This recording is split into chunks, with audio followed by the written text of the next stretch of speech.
There are a lot of things that have happened in our past that we just really hold on to.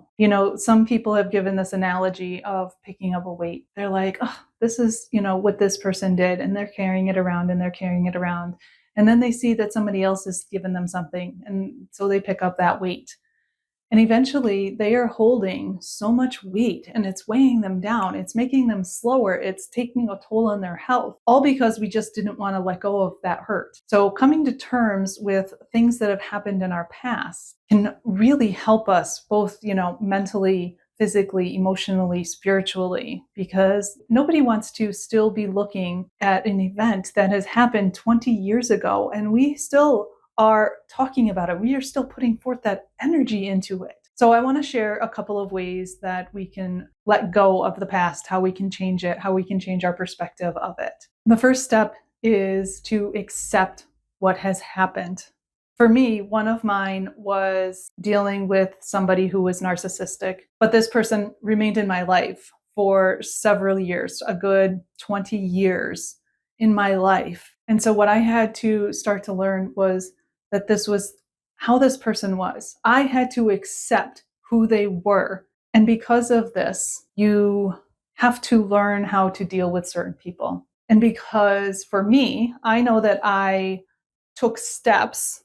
It probably was a good 15 years, maybe 10 years into that relationship with this person that I actually started to stand up for myself. But I had to look at it as, what other problems was this causing me? That I was unable to stand up for myself, that I couldn't speak my mind, that I always felt belittled and hurt by this person.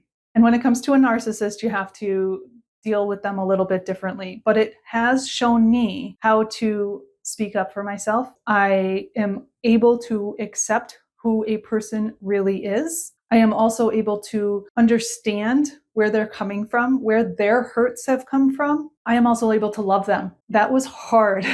Outside of my first time speaking up to this person, learning and allowing and being able to love them for who they are was probably the hardest thing. That was the true turning point for me. It helped me. I have had no contact with them over the last 10 years. That was my way of seeking closure. It allowed me to forgive, because the forgiveness is all for me.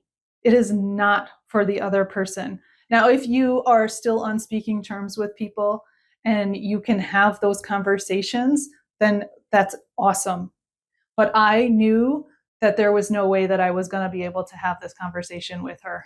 And so one of the ways is to write that person a letter, really tell them how you feel and kind of like how you would want to be treated. You don't have to give this letter to them. You can actually do a ceremony if you want and burn the letter as a closure. There are people who do that, or tear it up, or whatever it is that they want to do. But I'll tell you that coming from my letter, it allowed me to release my emotions of how I felt about the situation, about the past, about things that have happened. Also, when I was writing about how I wanted to be treated, those are the boundaries that I needed to put into place. If you still have to have this person in your life, or you still want to have this person in your life, then being able to express what it is that you need, not from them as like a needy perspective, but if it's something as like, I'm not going to allow you to call me names. So if you call me a name, then I will just walk away from the situation. It is not me trying to manipulate you. It is not me trying to control you. It is setting forth a boundary for what I am allowing in my life. You are keto and you don't hardly eat any sugar. That is just a boundary that you have placed on yourself of what you are allowing or are not allowing for your health. It has nothing to do with them. And that is okay. It is okay to put yourself first, to not want to be name called, to not want to be put down, to have people just respect you in a way that you want to be respected. And that is okay. And that was one of the things that I almost felt shameful for, because I thought that that's how I needed to be treated, because this was a pattern in my life. And unfortunately, it didn't stop with her. It continued on to another 2-3 relationships, but it was something that I needed to learn. This, I truly believe, was one of my my lessons that I needed to learn in life. And I would like to think that I am almost there. I have a feeling that something else will just come, just as kind of a test to make sure that I have built myself up, that I am strong enough. Number three is boundaries. So, number one is to accept your past. Number two is to see the impacts that it has had on patterns in your life, like how they have shown up because you haven't come to terms with stuff. Number three is to seek closure, whether it's writing that letter, talking to the person, just kind of verbalizing it out loud. Number four is setting boundaries. Number five is to rewrite your past. And what I mean by this is instead of focusing on the pain and the hurt that you have had or that somebody has caused you, is to focus on your strength, that you were able to be aware of what was happening, to set yourself boundaries, to leave that relationship if you needed to leave it, and focus on your growth. What have you learned from this person or from these past experiences that have happened from you?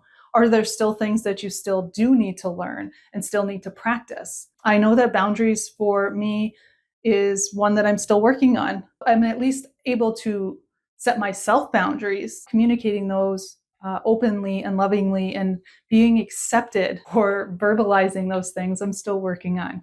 It takes time. It is not going to be a one-time thing. It's not even going to be a couple of time thing. It is going to take time and practice because for 40 some years, this is what I have done. And so if I am trying to learn something new, I have to allow myself time to first accept it as myself, and second is to express it to the people that I want these relationships with, which leads into self-compassion. It is going to take time. Just telling yourself that it's okay, that it's going to take time and practice, and accept that this is just a learning process for you. You are growing from this, and that is something to be proud of. If you look back, where were you 10 years ago, 20 years ago? What is it that you have come from, and where are you now?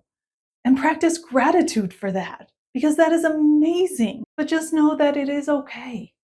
It is going to take time.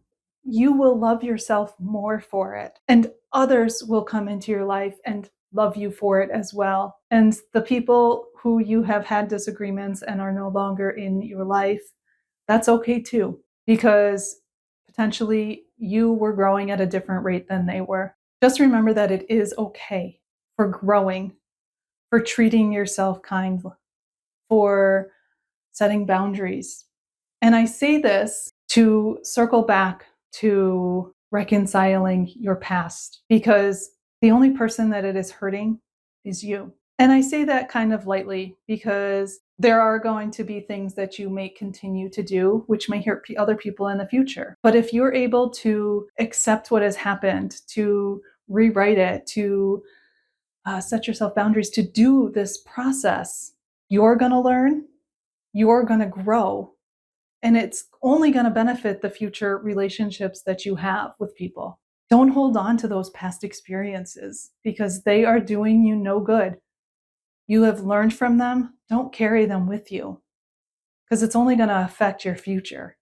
And I know for me that that is not something that I want to keep into my future.